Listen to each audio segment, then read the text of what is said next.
Espero que el Señor lo bendiga al considerar nuestro ministerio. Ahora, antes de continuar con nuestro estudio del ministerio del Espíritu Santo, vamos a ir ante Dios en oración.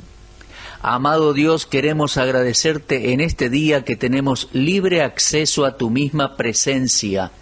En un tiempo estábamos excluidos de la misma, pero desde que el velo del templo se rasgó desde arriba hacia abajo, cuando nuestro Señor Jesucristo murió en la cruz del Calvario, gracias porque desde entonces tenemos acceso al lugar santísimo por su sangre derramada. Te agradecemos, Padre, por el privilegio de la oración. Nos da seguridad y certeza saber que eres nuestro Padre Celestial y que cuando llegamos ante ti en oración traemos nuestras alabanzas y peticiones. Sabemos que tú estás presto, listo a escucharnos. Gracias porque podemos tener esa seguridad en ti. Señor, te pedimos que utilices el ministerio de tu palabra en una manera muy especial, supliendo cada necesidad. Te damos la honra, la gloria y la alabanza, y te pedimos todas estas cosas en el nombre del Señor Jesús. Amén. Estuvimos considerando en los últimos programas las distintas etapas del ministerio del Espíritu Santo, utilizando distintas referencias bíblicas que describen el obrar del Espíritu Santo en vidas. Hemos comenzado con Génesis 6:3, donde vimos que el Espíritu contiende. Luego vimos en Tito 3:5 que el Espíritu Santo salva. Después vimos en Efesios 1:13 que el Espíritu es el sello. Y en Primera de Pedro 2:1 hemos visto que el Espíritu santifica. Ahora, estamos tratando el ministerio por el cual el Espíritu Santo nos sella. Estábamos cubriendo eso en nuestro último programa y no logramos terminar. Así que vamos a retomar ese mismo punto. Hemos dicho que el sello es una marca de adquisición, ¿lo recuerda? Es la identificación que muestra nuestra pertenencia a Dios. Y leemos en 2 Timoteo 2:17, pero el fundamento de Dios está firme, teniendo este sello, conoce el Señor a los que son suyos y apártese de iniquidad todo aquel que invoca el nombre del Señor. La morada del Espíritu en el creyente es el sello de Dios sobre el creyente, identificándolo, designándolo como un cristiano, una persona salva, un hijo de Dios. Es la marca de la adquisición. Luego aprendimos que esa marca es una marca de seguridad, ya que al morar el Espíritu Santo de Dios en nosotros para siempre, estamos seguros y confiados para toda la eternidad. Nuestra seguridad eterna no depende de nosotros, sino de la morada del Espíritu Santo en nosotros. En el capítulo 14 del Evangelio de Juan, el Señor Jesús dijo que el Espíritu Santo estará con vosotros para siempre. Mire, conocí a Cristo hace ya muchos años y desde ese día el Espíritu Santo vino a morar a mi vida. Nunca me ha dejado. Una vez escuché a un evangelista decir que si él se iba al infierno, entonces el Espíritu Santo también tendría que ir al infierno con él. ¿Y por qué dijo eso? Porque el Espíritu Santo de Dios mora en él para siempre, como en todo creyente.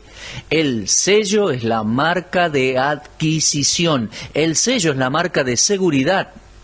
Después de la resurrección de nuestro Señor, los sacerdotes y los fariseos se reunieron en la fortaleza de Pilato para discutir la predicción que Cristo había hecho en cuanto a su resurrección. Estaban decididos a que el cuerpo de Cristo permaneciera en la tumba. Entonces le dijeron a Pilato, y voy a leer en Mateo 27, comenzando en versículo 63.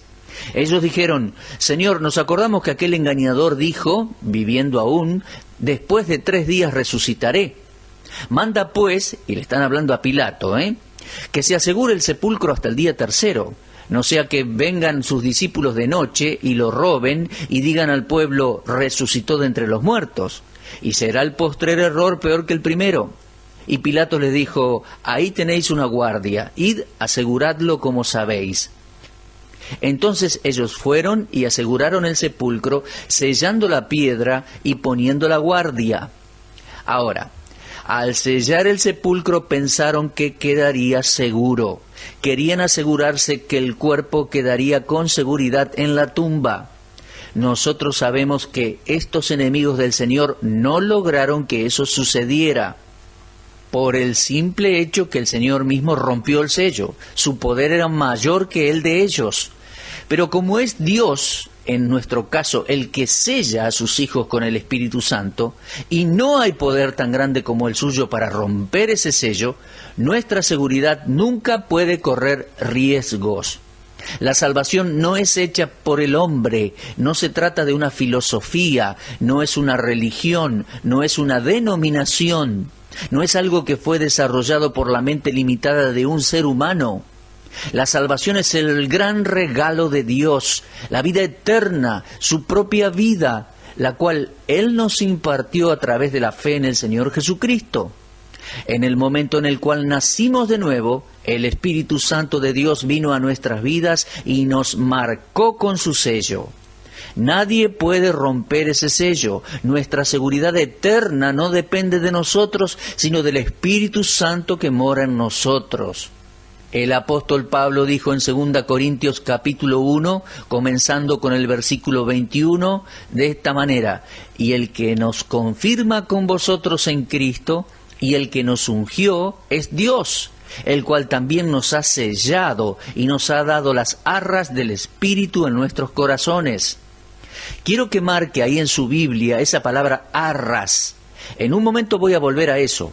En este versículo se nos dice que el creyente en Cristo es establecido en Cristo a través de la morada del Espíritu Santo en él. Dios ha tomado hombres débiles, pecadores y derrotados, y los salvó y estableció para siempre en Cristo. Se trata de un milagro, mi amigo. Aquellos que son establecidos en Cristo son también ungidos, tal como lo dice el versículo. Ahora, la unción del Espíritu Santo es el símbolo de la aprobación divina para el servicio. Tal vez usted recuerde lo que nuestro Señor Jesucristo dijo en Lucas 4, luego de su bautismo. Él dijo así: el Espíritu del Señor está sobre mí, por cuanto me ha ungido para dar buenas nuevas a los pobres.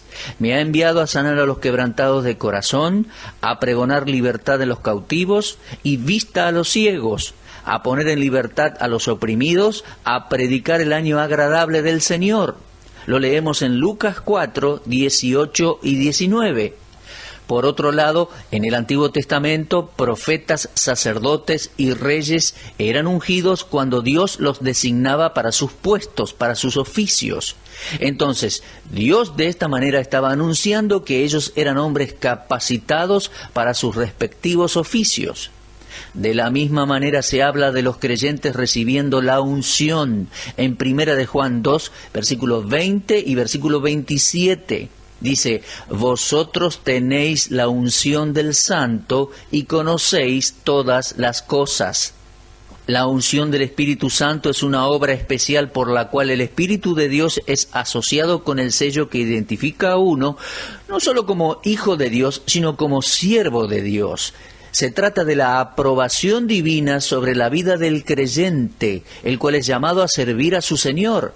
Leemos en 1 de Juan 2:27 de la siguiente manera: pero la unción que vosotros recibisteis de Él permanece en vosotros, y no tenéis necesidad de que nadie os enseñe, así como la unción misma os enseña todas las cosas, y es verdadera y no es mentira, según ella os ha enseñado, permaneced en Él.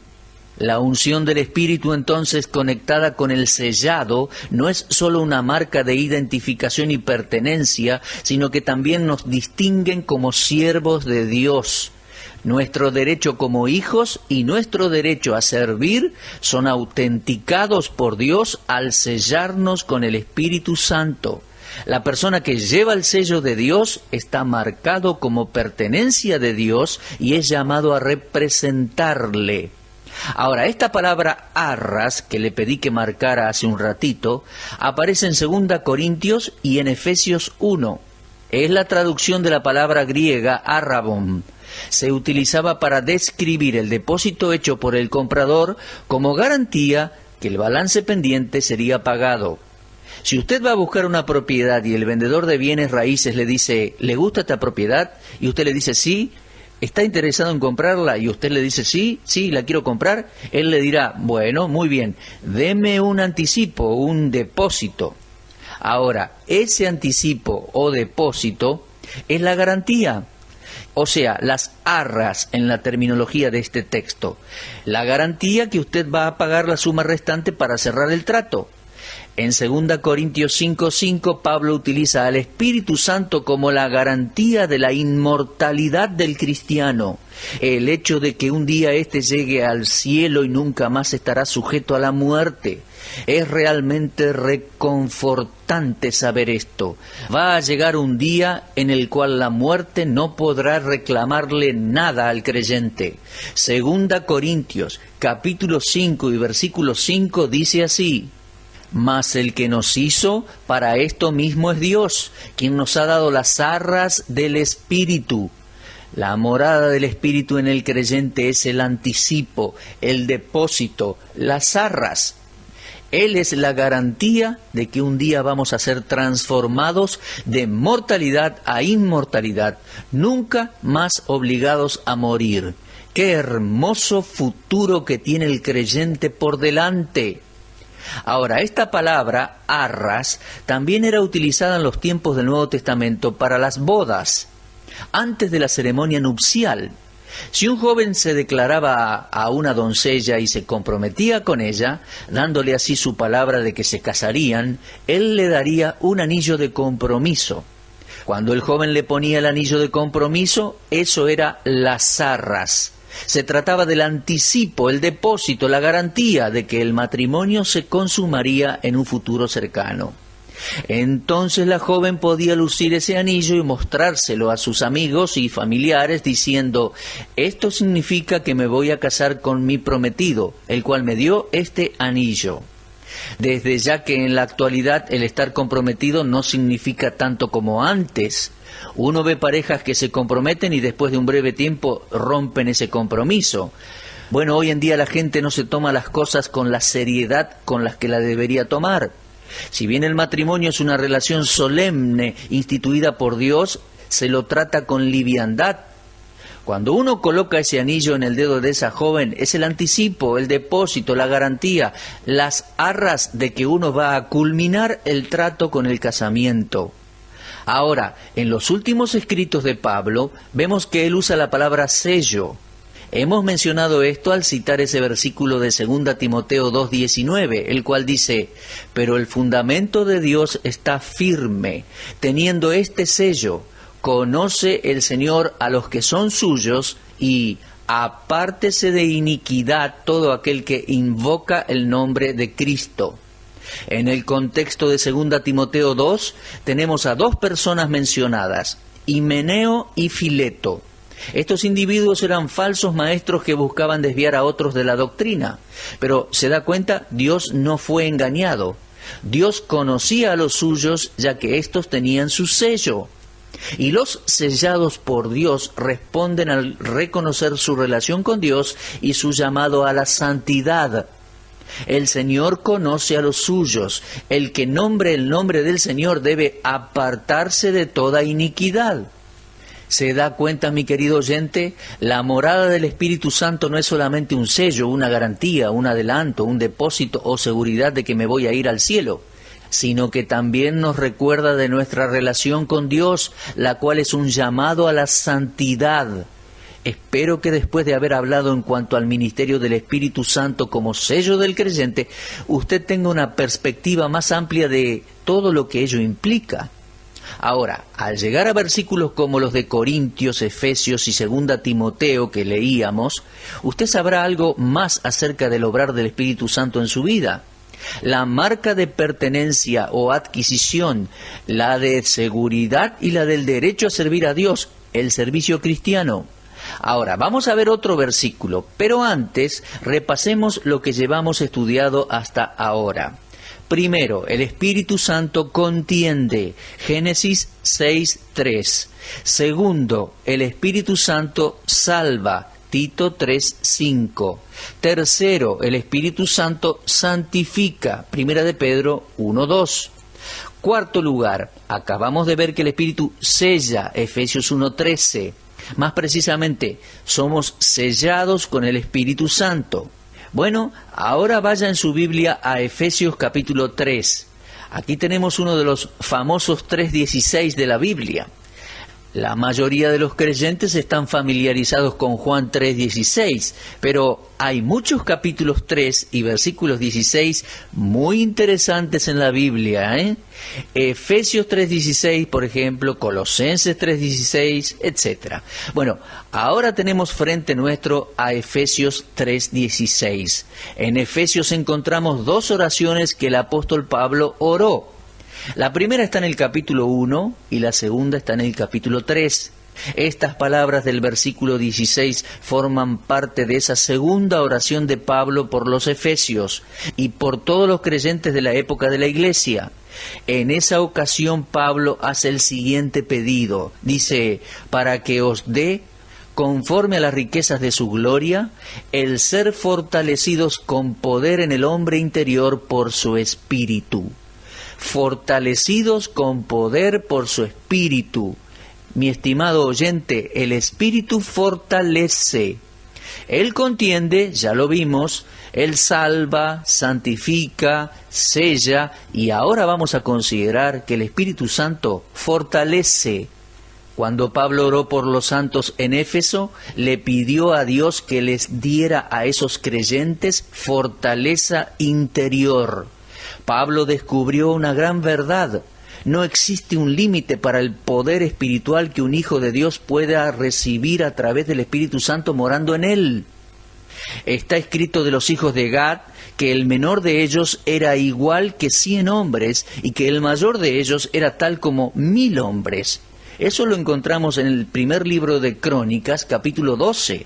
Sería bueno leer ese versículo. Realmente me gusta, así que vamos a leerlo. Dice así, estos fueron capitanes del ejército de los hijos de Gad.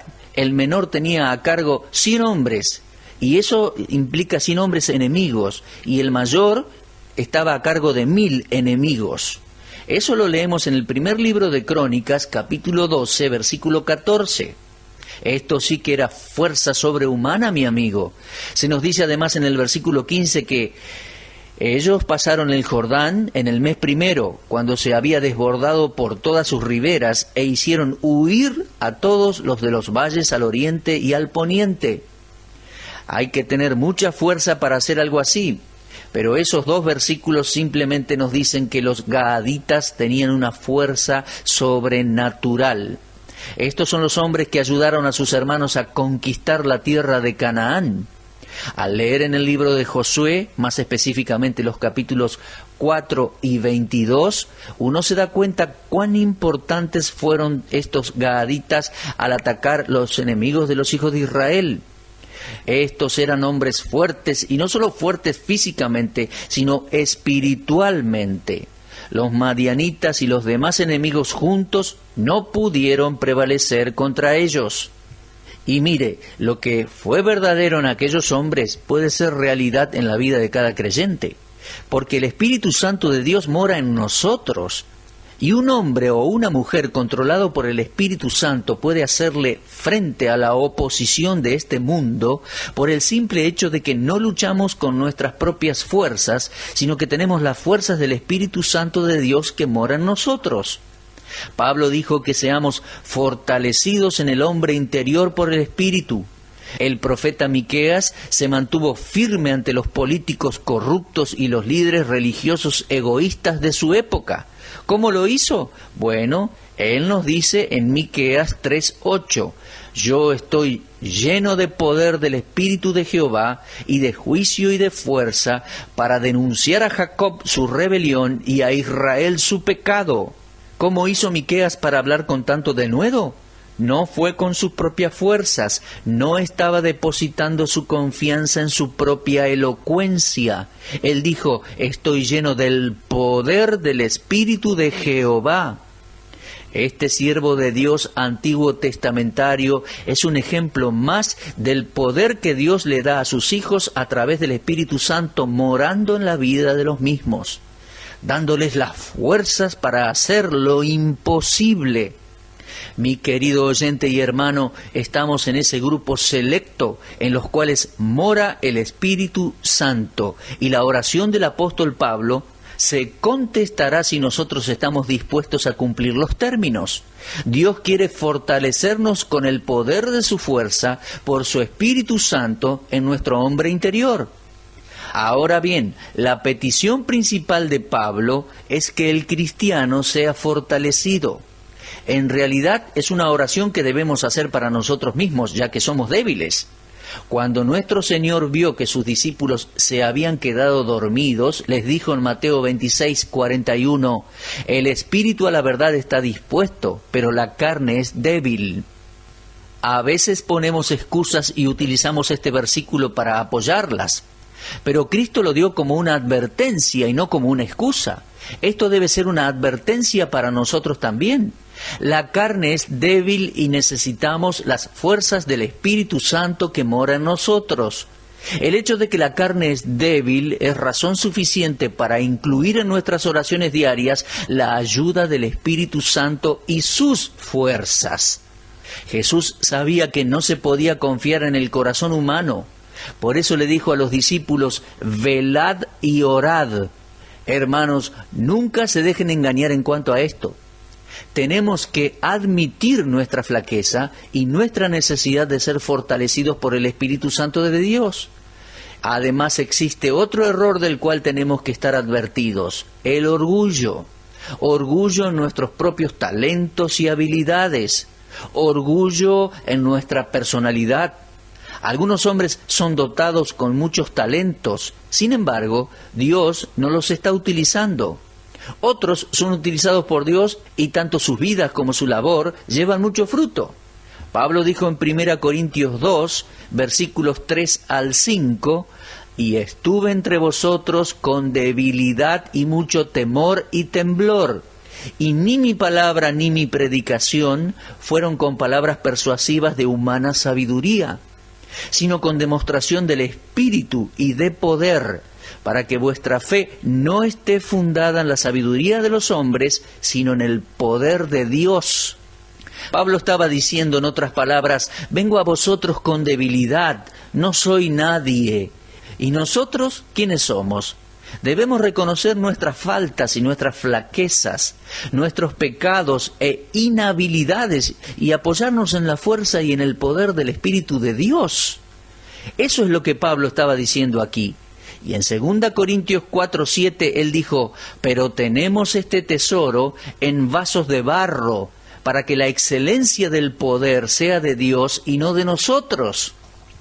Y luego en 2 Corintios 12:10, él dijo, por lo cual, por amor a Cristo, me gozo en las debilidades, en afrentas, en necesidades, en persecuciones, en angustias, porque cuando soy débil, entonces soy fuerte. Además escribió en capítulo 13, versículos 3 y 4, 2 Corintios, pues buscáis una prueba de que habla Cristo en mí, el cual no es débil para con vosotros, sino que es poderoso en vosotros.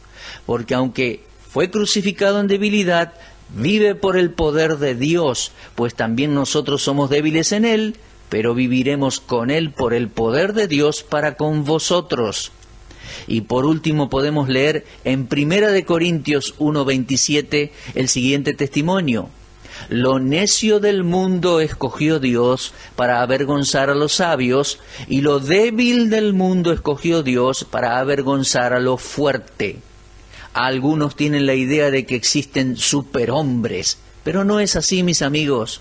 Hay veces que antes de predicar me presentan como un gran predicador, un gran maestro. En esas ocasiones me gustaría que me tragara la tierra. Después de una presentación tan esplendorosa, quiero escucharme a mí mismo predicar. La gente que habla así de mí, de seguro que no me conoce. Si usted me conociera tal como soy, tal vez ni escucharía este programa. Y si yo lo conociera a usted tal como usted se conoce, no me molestaría en gastar saliva para enseñarle. El Espíritu Santo de Dios se esconde en lo más débil que Dios ha escogido, para que el poder sea de Dios y no del hombre. Dios no va a tolerar que la carne se gloríe en su presencia. La verdadera fuerza en la vida de un hombre o una mujer de Dios se encuentra en el Espíritu Santo de Dios. Espero, mis queridos oyentes, que hayamos aprendido esta lección. Bueno, se nos va ya terminando el tiempo y no hemos terminado aún con esta etapa de nuestro estudio que hemos titulado El Espíritu Fortalece. Vamos a continuar con este tema, Dios mediante. Será hasta entonces, si Dios quiere.